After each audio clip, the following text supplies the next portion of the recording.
Hello, great minds. Today we're working on Sturm Liouville problem, which I promised to explain in our last video. So I'll tell you what Sturm Liouville is, like what Sturm Liouville problem is. Then we'll solve two important questions on Sturm Liouville problem. So if you have this differential equation, p of x y prime all prime, it's the same thing as z dx. So plus q of x plus lambda r of x, everything into y equals 0, where your p, q, and r are continuous and they have to be inside an interval.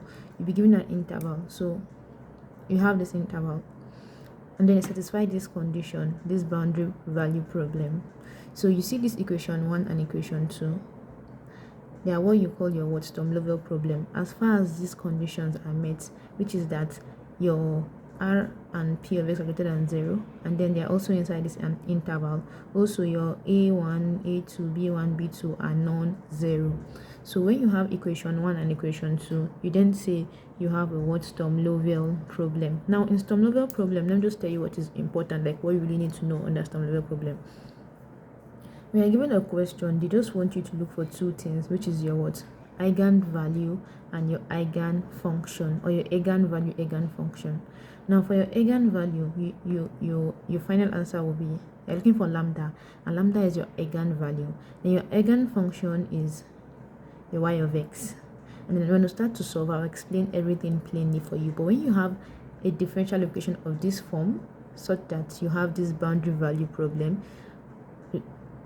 as far as all this are satisfied, then you can say equation 1 and equation 2 is called a Sturm Liouville problem. Now let's try to solve one or two questions, and then you understand plainly what this is all about. So the first question is, consider the differential equation y prime prime plus lambda y equals 0, such that you have your y of 0 equals 0 and y of 5 equals 0.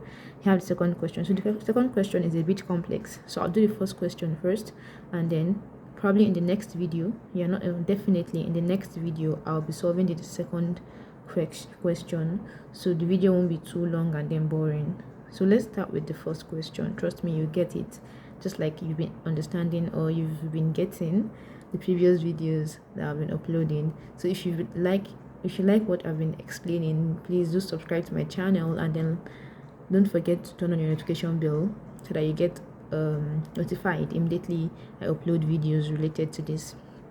So now, solving the first question, so let me just write solution. You have y prime prime plus lambda y equals 0. You're asked to find what the eigenvalues and what eigen associated with the eigenfunctions.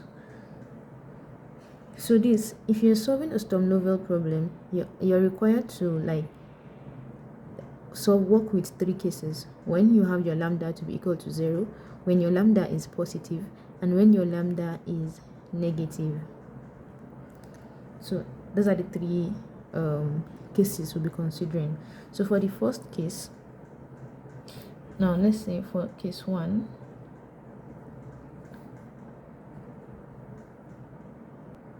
so consider when lambda equals 0 for the first case. So here I'm going to change this to be m squared using I've explained this before in my previous videos when you kind of want to work with homogeneous and non-homogeneous equations. So I'm going to be using that knowledge.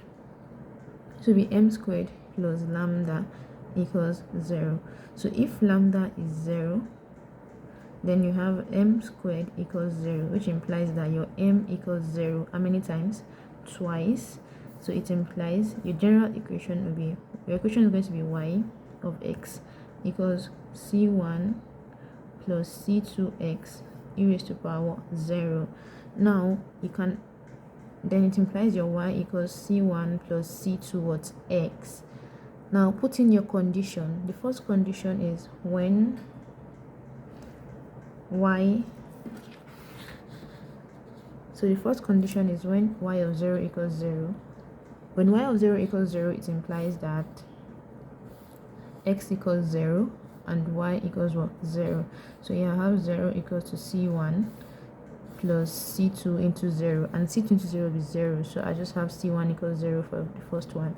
Now for when your y of 5 equals 0, it implies your x equals 5 and your y equals 0. I've explained all this before in my previous videos.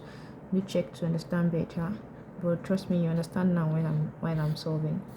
So if your x is 5 and your y is 0, it implies here I'll have 0 equals, this is, let's say it's equation 1. So in equation 1 we'll have 0 equals c1 plus 5 c2, right? And we said c1 is 0, so it implies I have 0 equals 5 c2, which implies c2 is also equals what, 0. But if c2 and c1 is equal to 0, it implies here, using my equation, my y equals 0, which cannot give us our required eigenvalue and eigenvector, right? So because this can't give us our required eigenvalue and eigenvector, I would then have to look at the second case. So let's check when case 2. So for case 2, when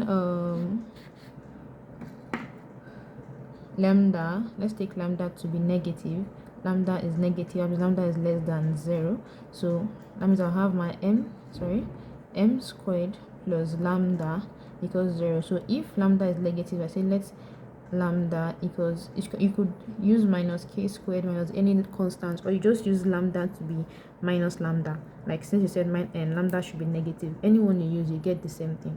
So if I'm using lambda equals minus lambda, now since I want lambda to be negative, it will still be the same thing. I get this like my final answer. So when I'm trying the second question, I'll be using something like this. So let's use this so you understand better. So if lambda is negative, I have m squared minus lambda equals what, 0. So I'll have m squared equals what, lambda. Then it implies my m equals plus or minus square root of what, lambda. So then I'll have m to be equal to, yeah, that's just it, plus lambda or what, minus what, lambda. Now if I have this, it implies my equation is going to be y of x, or y, same thing, equals c1 e raised to power root of lambda x plus c2 e raised to power minus root of what, lambda x. So which is like general solution for when you have real and distinct root. This one is real and the same or repeated. So if you have real and distinct, you have this. Now since you have this, we'll test for the conditions. Y of 0 equals 0 implies x equals 0 and y equals 0. So this is equation 1, or let's say equation 2. Equation 2 will then be 0 equals c1 e raised to power lambda times 0. So lambda times 0 is still 0, so e raised to power 0 plus c2 e raised to power minus 0, which is 0. Now and so here it implies e raised to power 0 is 1, so it implies c1 plus c2 equals 0, which is the same thing as c1 equals what, minus c2. So I'll keep this, c1 equals minus c2. The next thing is okay, you have c1 equals minus, second condition is y of 5 equals 0. So y of 5 equals 0 implies, from equation 1, y equals 0 and x equals 5. So I'll have 0 equals c1 e raised to power 5 root lambda plus c2 e raised to power minus 5 root what, lambda, because our x is 5. But you said c1 equals minus c2, right? So it implies I'll have 0, or everything equals 0. So I'll have, since c1 equals minus c2, I'll have minus c2 instead of c1 e raised to power 5 root lambda plus c2 e raised to power minus 5 root lambda equals what, 0. And then from here c2 is common, so I have c2 minus 1 plus e raised to power, oh sorry, you have c2, so I have minus e raised to power 5 root lambda plus e raised to power minus 5 root lambda, everything equals what, 0. But from here it's only c2 that can be equal to 0. Why? E raised to power minus 5 root lambda, lambda could be any number, lambda can be 1 2 3 4 5. Suppose lambda is 1, root 1 is 1, e raised to power minus 5 can never give us 0, plus e raised to power minus e raised to power 5 yeah, e raised to power minus 5 plus will never give us 0. So it implies that whatever is inside this bracket can never give us 0, because normally e raised to power 1 is 2.7 something. So that one can never give us 0. So it implies here that our C2 equals 0, but this is not equal to, I don't want to write everything now, so whatever is in our bracket is not equal to what? 0. So if C2 equals 0, then C1 will be equal to what? 0. So here too we don't have our desired eigenvalues and eigenfunction. So I'm going to look at case 3. So for case 3,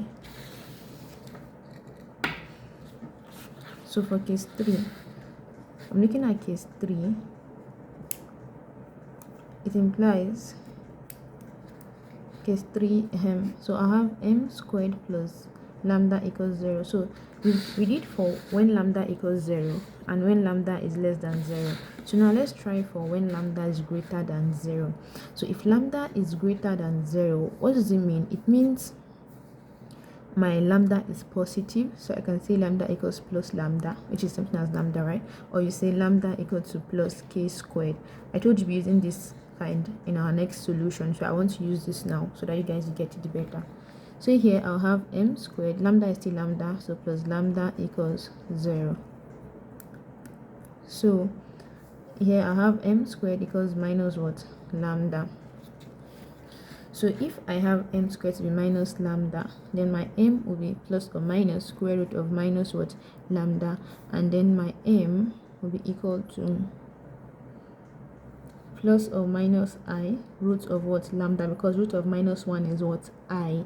Now this is the same thing as m, let's say m equals a plus or minus ib. The general solution for this one will be y equals e raised to power ax into c1 cos bx plus c2 sin bx, right? So here our a is 0, so our general solution will just be our function y is going to be e raised to power 0 is 1, so I'll just have c1 cos, what's my b, root of lambda x plus c2 sin root of what? Lambda x. Now you can test for your condition. And what are the conditions we have? We have that what?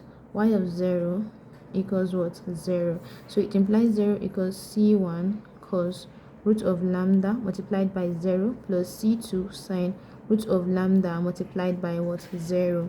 So if you have this, it implies 0 times root of lambda is still 0, and sin 0 is what? 0. So if sin 0 is 0, all these things, everything you have here will turn to what? 0. So therefore I have 0 equals c1. Now 0 times root lambda is 0, so cos 0 is what? 1. So I have c1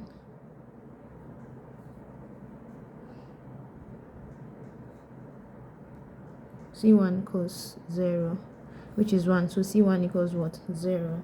Then I'll test for the second condition.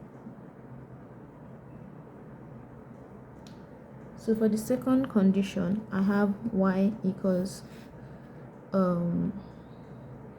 y of 5 equals 0.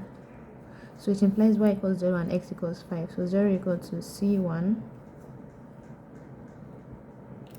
cos root of lambda x, and x is 5, so you can say cos 5 root lambda plus c2. Here I'll write it as sin 5 root what? Lambda.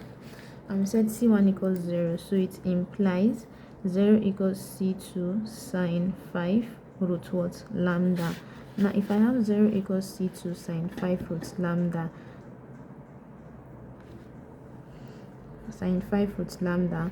it implies c2 equals 0 and sin 5 root lambda is not equal to 0.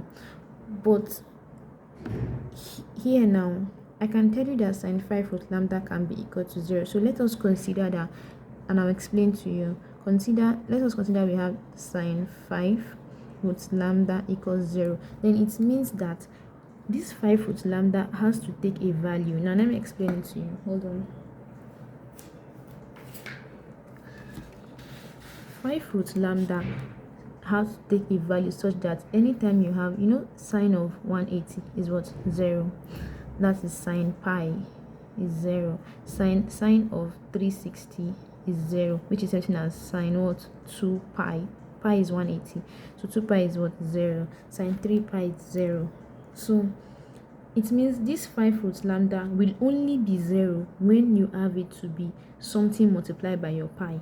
Now, I said we can have sine 3 pi to be 0, sine 4 pi to be 0. So all this 1, 2, 3, 4, let us take it as n or any number. So n can now start from 1, 2, 3, 4, right? Let me show you using your sine graph. If you have, let me do it here, your sine graph like this. So you have 0 here. Here is what? Pi. Here is what? 2 pi. Here is what? 3 pi. So this is 180, 360.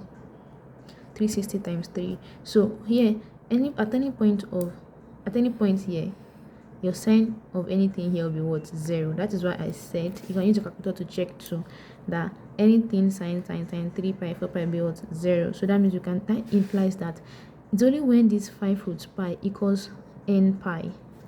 Let me explain it to you. It's only when this 5 root lambda, equals n pi, so that your n equals what? 0, 1, 2, 3, because 0 is to 0 up to I don't like that. So excuse me. So if you now have 5, it's only when this 5 root lambda is equal to 2 pi, 3 pi, 4 pi, and now put it here like sine 2 pi to give you what? 0. That is only when we can have this to be 0, right? So that implies that is true for this statement. So then I cannot tell you that my 5 root lambda equals n what? Pi. Don't forget we're looking for what? Eigenvalue and eigenvector. So, and I said your eigenvalue is what? Your lambda. And your eigenvector is your what? Your function. So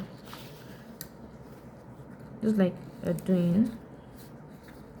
So now I'm going to look for my lambda. So here I'm going to have root lambda equals n pi over what? 5. Then my lambda will be that I'll square both sides, so that square root will cancel, square will cancel square root. I have n squared pi squared over what? 25. Then it implies that my eigenvalue, which is lambda n, is going to be n squared pi squared over what? 25. That gotten my eigenvalue. So eigenvalue. Now remaining my what? Eigenfunction. For me to get my eigenfunction, I'll go back to what I solved initially. What is our from here? What is our general solution? Let me take the equation asterisk. So from equation asterisk, notice that I have y equals c1 cos root lambda x plus c2 sine root lambda x. But we said c1 equals 0, so your y equals to c1 is 0, so we have c2 sine root lambda what? X. Then your eigenfunction y of x is now be c2 sine, what is your root lambda? Root lambda is what? N pi over 5 multiplied by what? X. So this is your desired eigenfunction. So we've gotten the solution to the first question. I hope you understand what I did. If you do and then you enjoyed the video, please subscribe to my channel and like my videos. If you have any question, you can comment in the comment box or comment section. And then if you also want me to solve a problem you don't understand, you can tell me. So we'll be solving this video in our next video. Stay tuned, turn on your notification bell to get notified immediately we upload the solution to the next question. And the next question, trust me, it is very, very interesting, although it might be looking so hard, but then trust me, it is interesting and simple. Just like I explained here, I'll explain that one in the next video. Thank you for watching and have a nice day.